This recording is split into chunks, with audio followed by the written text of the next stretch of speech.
Buenas noches, hermanos.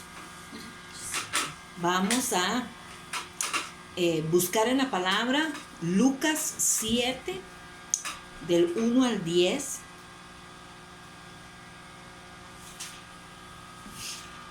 Vamos a estar estudiando sobre esta porción, entonces no lo pierden de vista en esta noche.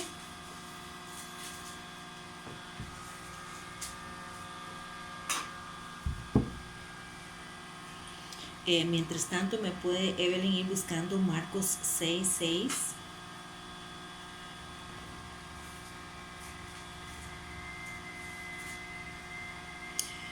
Entonces, Lucas 7, del 1 al 10 dice: después que hubo terminado todas las palabras al pueblo que le oía, entró en Capernaum. Y el siervo de un centurión, a quien éste quería mucho, estaba enfermo y a punto de morir. Cuando el centurión oyó hablar de Jesús, le envió unos ancianos de los judíos, rogándole que viniese y sanase a su siervo. Y ellos vinieron a Jesús y le rogaron con solicitud, diciéndole: es digno de que le concedas esto, porque ama nuestra nación y nos edificó una sinagoga. Y Jesús fue con ellos, pero cuando no estaban lejos de la casa, el centurión envió a él unos amigos diciéndole: Señor, no te molestes, pues no soy digno de que entres bajo mi techo, y por lo que ni aún me tuve que por digno de venir a ti. Pero di la palabra, y mi siervo será sano, porque también yo soy hombre puesto bajo autoridad, y tengo soldados bajo mis órdenes. Y digo a este: ve, y va, y al otro: ven, y viene.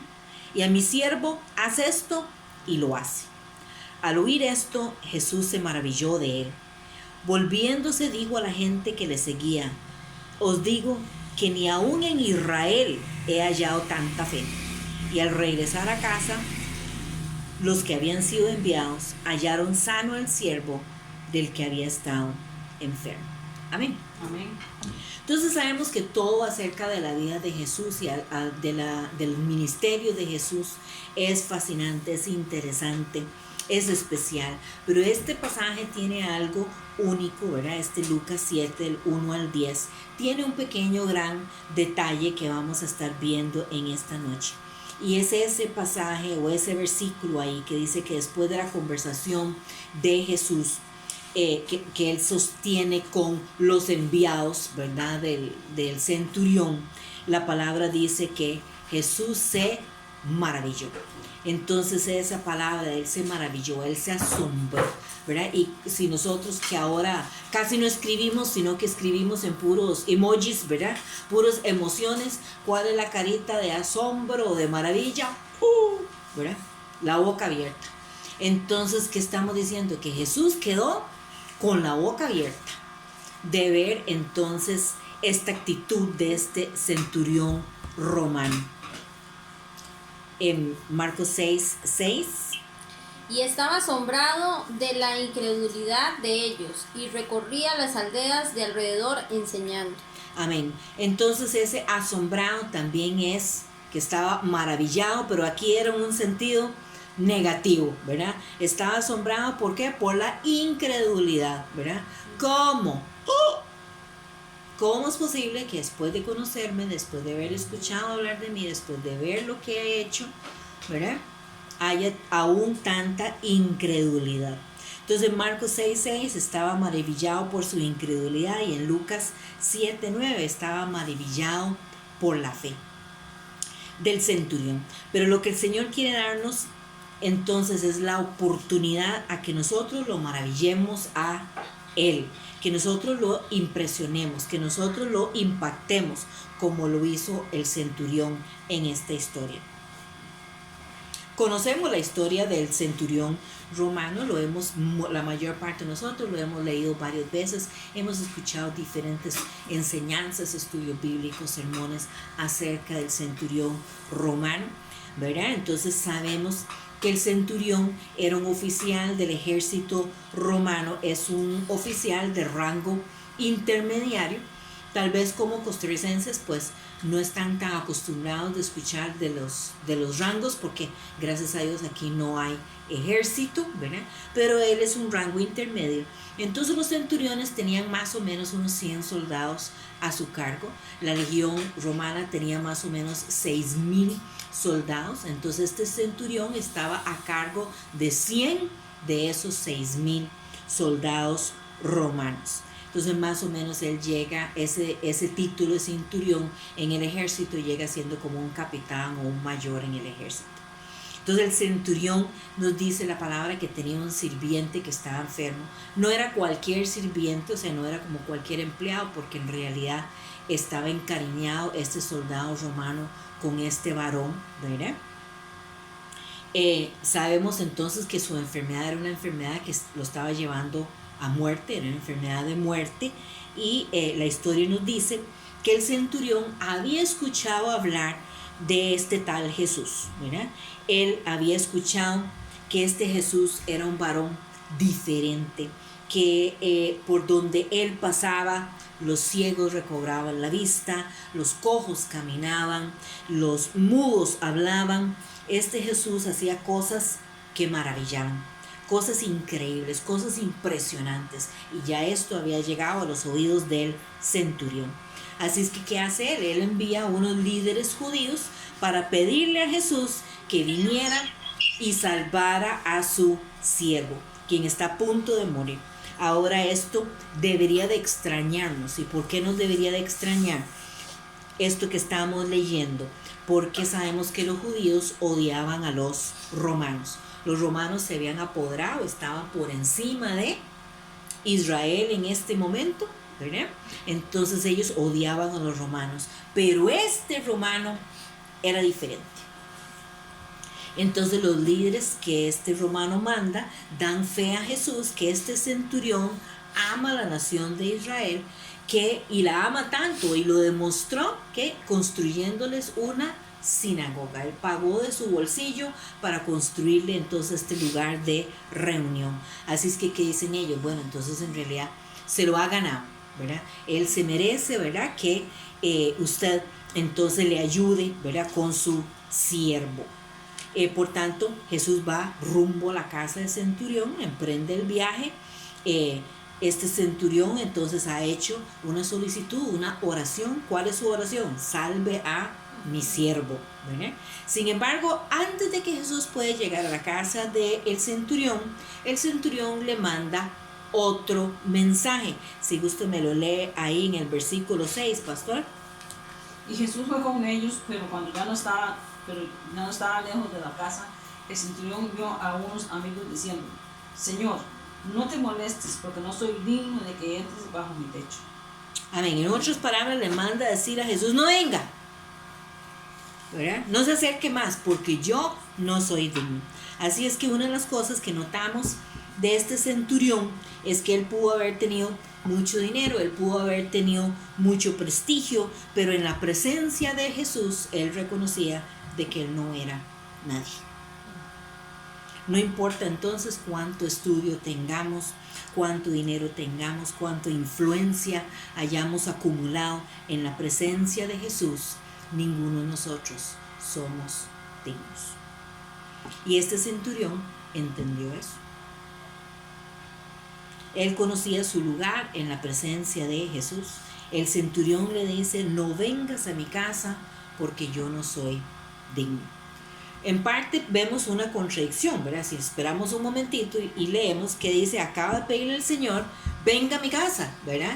Y salva a mi siervo, sana a mi siervo. Y cuando Jesús va en camino, entonces se va acercando, le dice: no venga, ¿verdad? Venga, no venga. ¿Qué es lo que quiere él entonces que haga el Señor? Evelyn, ahí el versículo 7, por favor. Por lo que ni aún me tuve por digno de venir a ti, pero di la palabra y mi siervo será sano. Amén. Si gusta, Mauricio me va buscando Juan 5, del 19 al 20. Y sabemos que la mayor parte de los estudios y las prédicas que escuchamos es precisamente sobre este poderoso versículo, ¿verdad? Solo di la palabra. di la palabra. Pero en realidad, la clave de esta historia, lo que nosotros queremos aprender en esta noche, a veces lo pasamos por alto, se encuentra en el versículo 8, que dice, porque también yo soy hombre puesto bajo autoridad y tengo soldados bajo mis órdenes, y digo a este ve y va, y al otro ven y viene, y a mi siervo haz esto y lo hace. ¿Y qué dice la palabra? Que cuando Jesús escuchó esto se maravilló. Entonces no tenemos que ver, bueno, ¿qué hay de tan maravilloso lo que acaba de decir? ¿Verdad? Necesitamos saber eso, porque ¿qué queremos hacer nosotros? Maravillar a Jesús.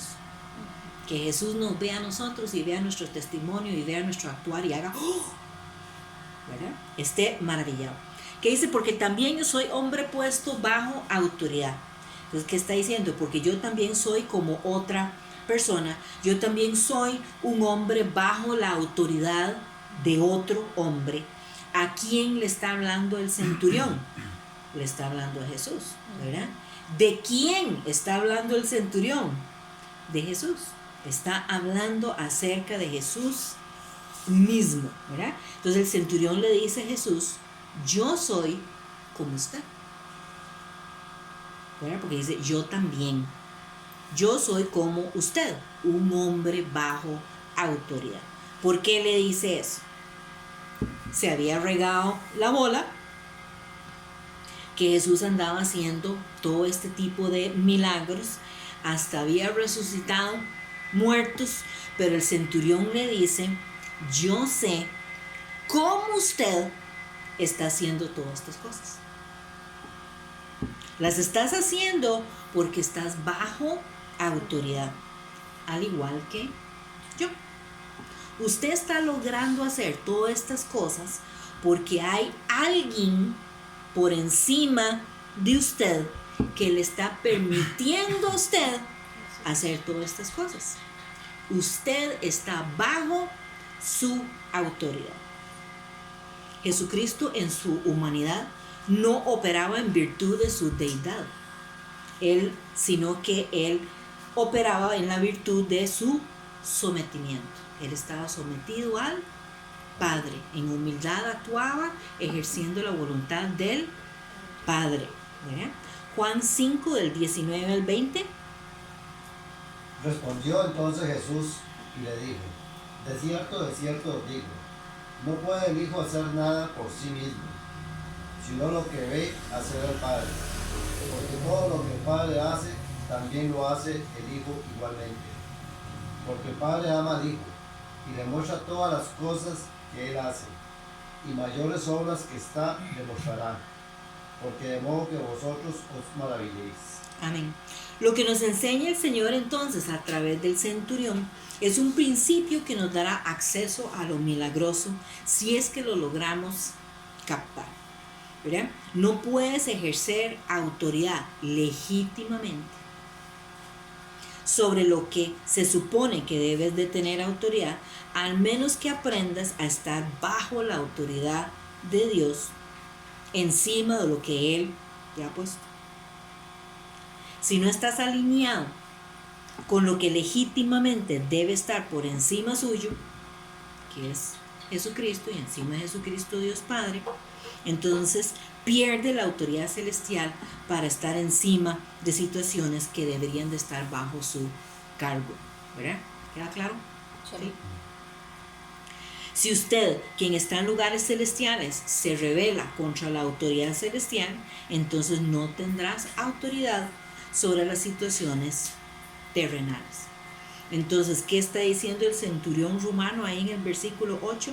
Porque también yo soy hombre puesto bajo autoridad y tengo soldados bajo mis órdenes, y digo a este ve y va, y al otro ven y viene, y mi siervo hace esto y lo hace. ¿Y por qué lo hacen? Obedecen. ¿Y por qué obedecen? Porque yo también estoy bajo una autoridad que me dice a mí cuándo ir, cuándo venir y qué hacer, y yo lo hago. Entonces usted no puede tener autoridad sobre nada, sea su familia, sea su ministerio, sea lo que sea, sino hasta que usted se haya sometido bajo la autoridad de el Señor Jesucristo. Amén. Y porque mucha gente no ha entendido este principio bíblico de autoridad, muchas oraciones permanecen sin respuesta, muchas victorias no se han logrado y el poder no se ha visto ni se ha reconocido. Y cambios no se realizan porque a pesar de que han orado, porque estas oraciones no están alineadas ni están sometidas a la autoridad. Si gusta, Aarón me va buscando Lucas 9:1. Evelyn, Mateo 28:18. Marlon, Colosenses 3:17. Mateo 8 o 28. 28. 8. 28:18. Mauricio, 1 Corintios 11:10. Pastora, 1 de Pedro 3:7.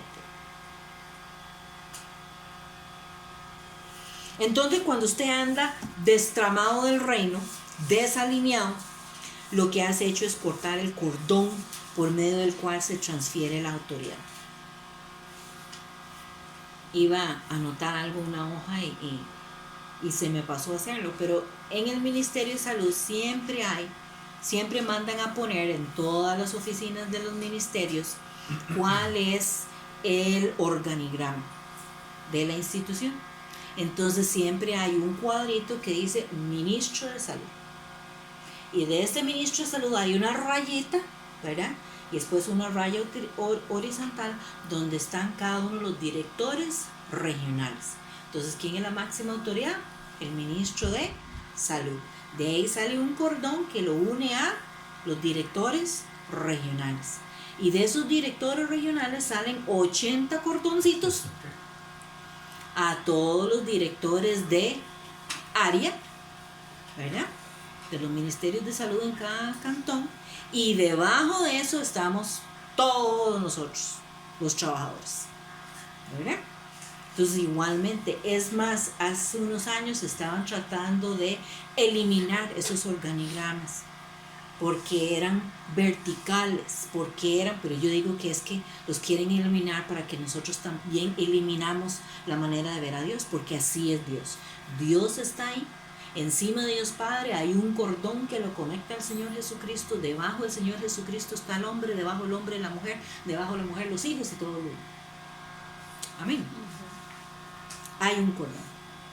Entonces, si estamos desalineados de este orden, es cortar el cordón por el medio del cual se transfiere la autoridad.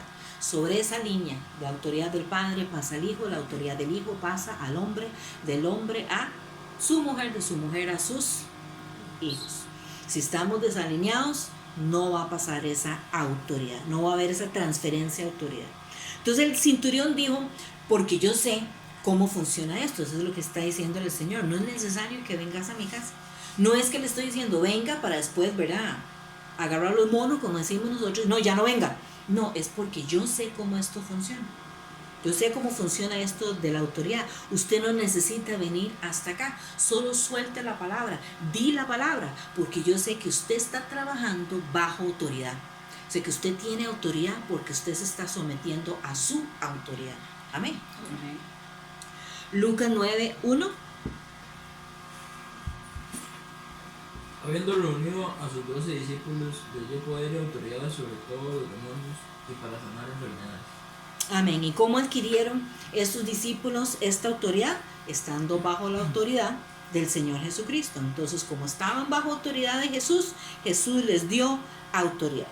Y luego ellos, bajo la autoridad de Jesús, estuvieron en autoridad sobre los demonios y las enfermedades. Amén. Amén.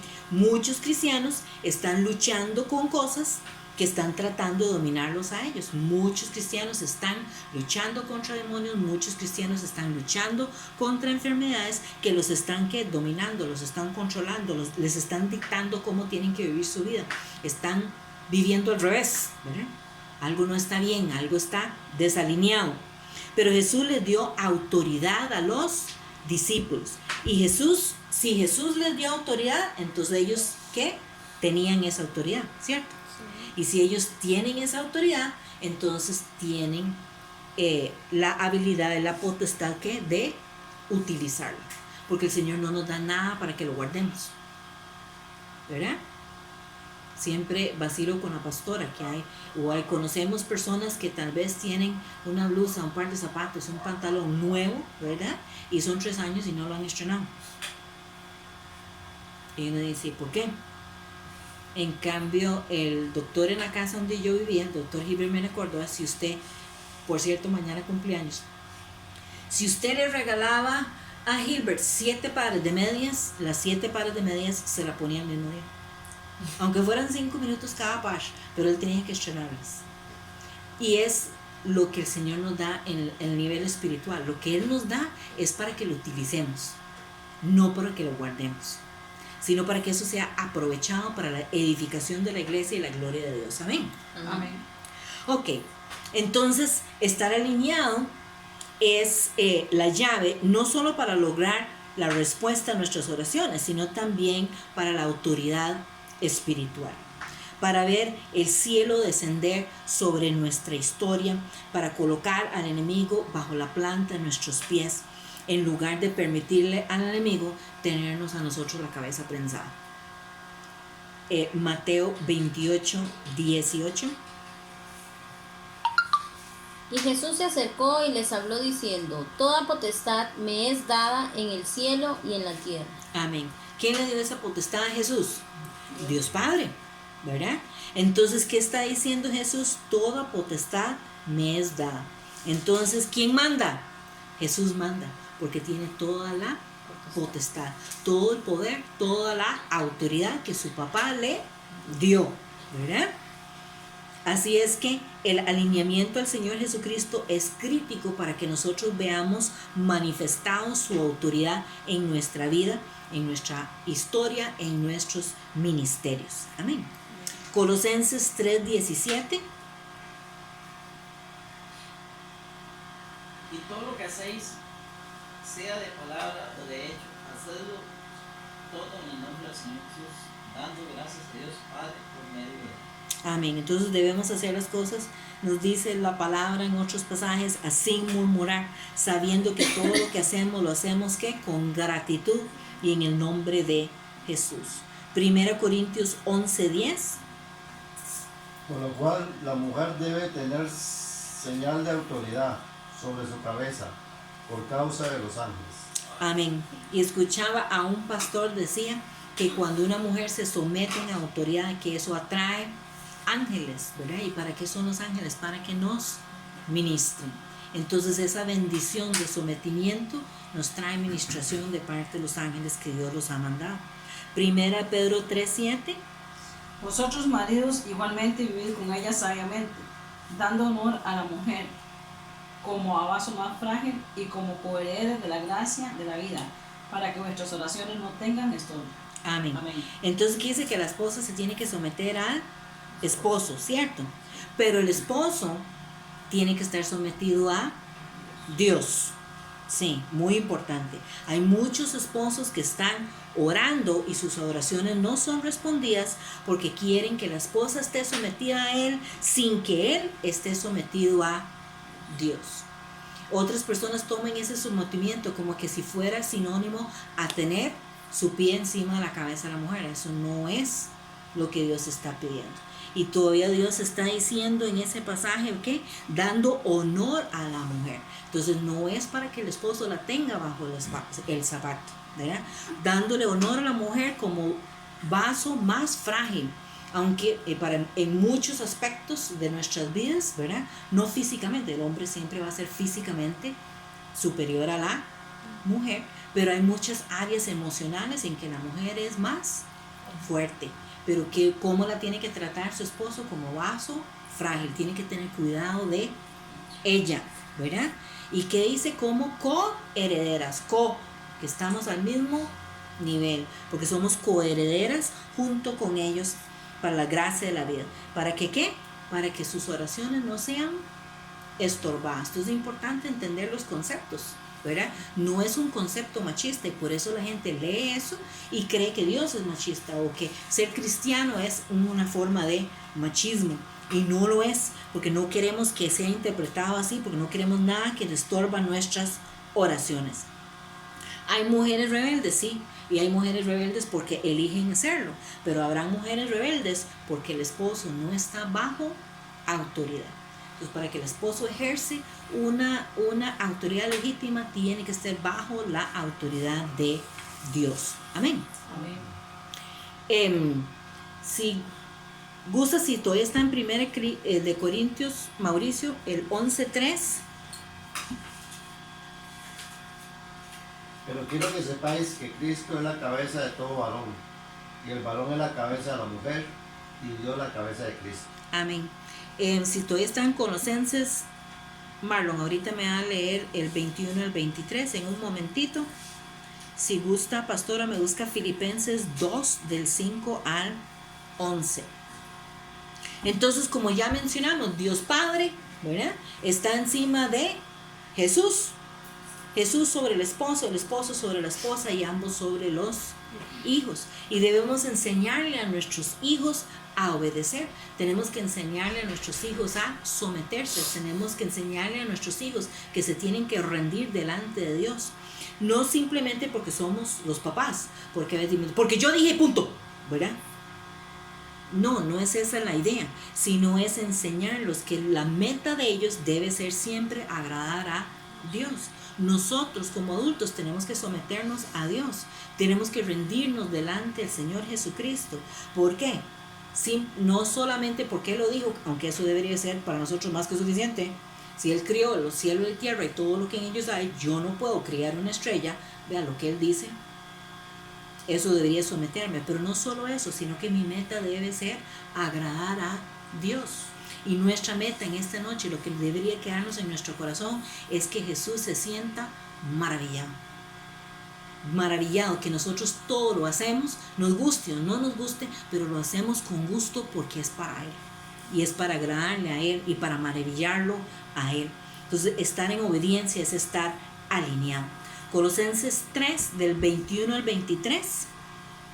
Padres, no exasperéis a vuestros hijos, para que no se desalienten, siervos, obedeced con todo a vuestros amos terrenales, no sirviendo al ojo, como los que quieren agradar a los hombres, sino con corazón sincero, temiendo a Dios. Y todo lo que hagáis, hacedlo de corazón, como para el Señor, no para el hombre. Amén. ¿Ve la autoridad? Entonces estamos hablando de autoridad en todos los campos, ¿verdad? En todos los ámbitos también de nuestras vidas, porque habla de amos, ¿verdad? Del jefe y los empleados, de los esposos y las esposas, de todo esto. ¿Quieren ver la autoridad celestial maravillarte? Porque primero has maravillado al Señor Jesús. Que ahora entonces nosotros podamos decir, ya me he sometido, estoy bajo autoridad, por tanto ahora tengo autoridad legítima sobre, y ese sobre va a depender sobre qué Dios te ha puesto sobre, ¿verdad? Y verás a Dios entonces invadir las cosas que estaban muertas, y las cosas que estaban muertas, pero ahí recordemos, el siervo se estaba muriendo. No era simplemente que estaba enfermo, sino que estaba agonizando, estaba al borde de la muerte, y por eso estaba el centurión sufriendo, ¿verdad? Estaba triste. Manda a Jesús a llamar para que salve a su siervo. ¿Por qué? Porque estaba muriendo. ¿Quién tiene alguna situación moribunda en la vida? ¿Estás agonizando en alguna área? Bueno, primero tienes que asegurarte de que estás alineado para que puedas maravillar a Jesús.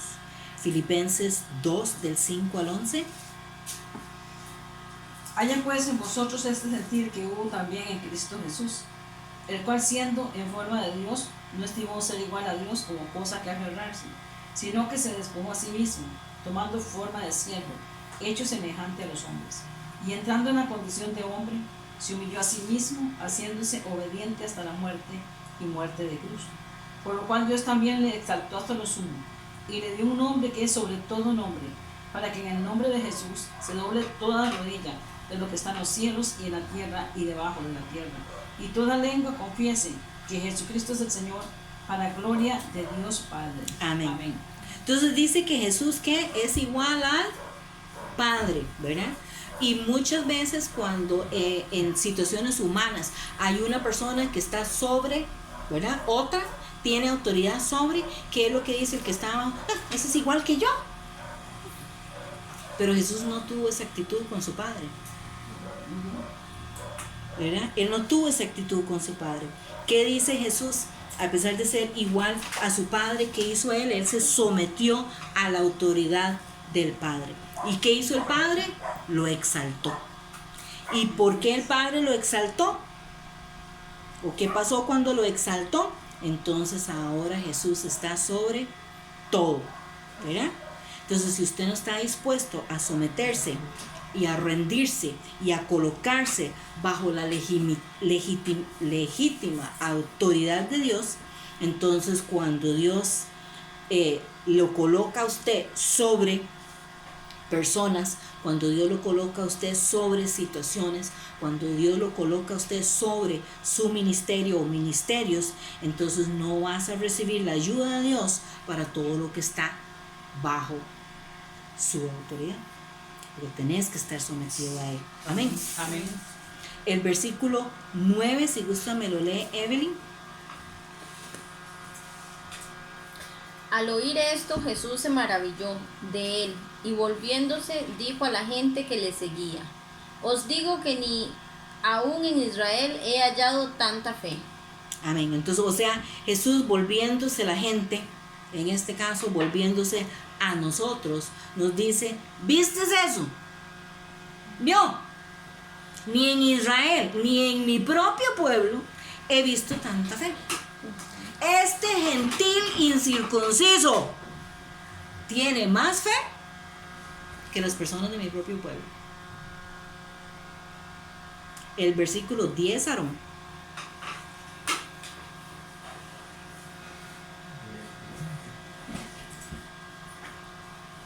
Y al regresar a la casa, los que habían sido enviados hallaron sano al siervo que había estado enfermo. Amén. Entonces, si analizamos eso o recordemos, porque a veces cuando recordamos este pasaje se nos olvidan pequeños detalles y recordamos que el centurión dijo: Jesús, solo di la palabra. Entonces casi que nos imaginamos a Jesús hablando cara a cara con el centurión, pero nunca estuvieron cara a cara, ¿verdad? Jesús nunca llegó a la casa del centurión, nunca entró a la casa del centurión, nunca vio ni habló cara a cara con el centurión. Jesús iba camino a la casa del centurión y el centurión manda palabra diciendo acá, recordamos, ¿verdad? Venga, no, ahora no venga, ¿verdad? No vaya porque no me considero digno. Pero de ahí, de donde usted está, Jesús, solo suelte la palabra. Con eso es suficiente, porque yo sé cómo funciona esto de la autoridad. Eso es lo que básicamente le está diciendo el centurión al Señor Jesús. Y Jesús se maravilló. ¡Wow! ¿Qué clase de fe es esta? Y los enviados del centurión entonces regresan a la casa y ¿qué encuentran? El siervo sano. Jesús está a la diestra del Padre. Físicamente no está aquí en la tierra, ¿verdad? Físicamente no fue a la casa del centurión, pero aún así la oración del centurión fue respondida. Amén. Jesús soltó la palabra desde donde estaba. Todos los otros milagros que Jesús obró, los obró físicamente presentes ahí, excepto en esta ocasión. ¿Por qué ocupamos saber eso ahora? ¿O qué importancia tendrá eso? Porque Jesús no está físicamente aquí. Jesús está sentado a la diestra del Padre, ¿cierto? Amén. Mauricio me busca Hebreos 7:25. Marlon, Romanos 8:34. Jesús está sentado a la diestra del Padre, pero Él escucha las oraciones y no tiene que estar físicamente aquí para respondernos.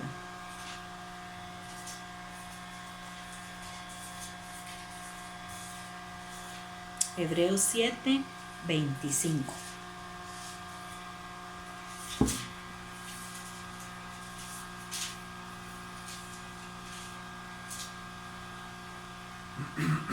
Por lo cual puede también salvar perpetuamente a los que por él se acercan a Dios, viviendo siempre para interceder por ellos. Amén. ¿Para qué vive siempre Jesús? Para interceder por nosotros. Cosita más linda. Romanos 8:34. ¿Quién es el que condenará? Cristo es el que murió, más aún, el que también resucitó, y que además está a la diestra de Dios, el que también intercede por nosotros. Amén. Entonces Jesús vive para interceder, ¿verdad? Y para invadir nuestras vidas, nuestras circunstancias, y no tiene que estar físicamente presente para hacerlo.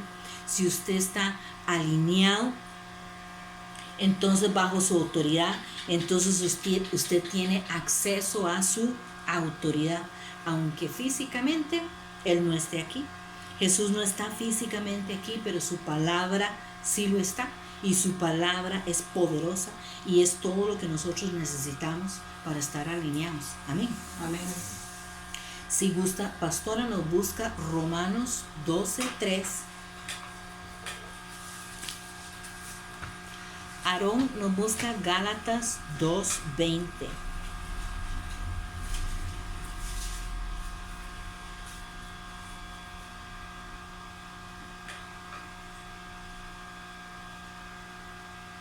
Romanos 12:3.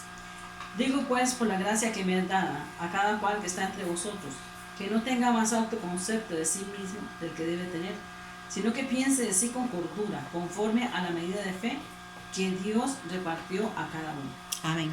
Y hemos visto esto muchas veces, que dice la palabra que el Señor nos dio, el Padre nos dio una medida de fe a cada uno.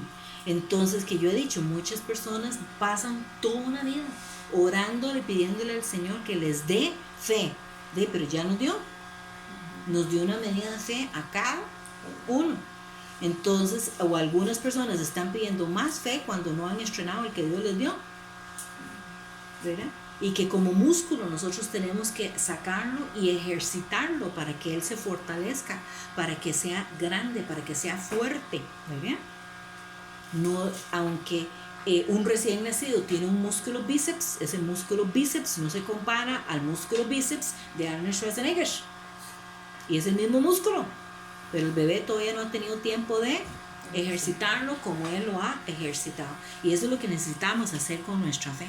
Pero además de la fe, esa medida de fe que el Señor nos ha dado, y no estoy hablando del don de fe, hay otra cosa maravillosa en la palabra. Cada uno tiene esta medida de fe, sino que vamos a ver que también tenemos otra inmensa, grandísima bendición que nos está en la palabra. Gálatas 2:20. Con Cristo estoy juntamente crucificado. Ya no vivo yo, mas vive Cristo en mí.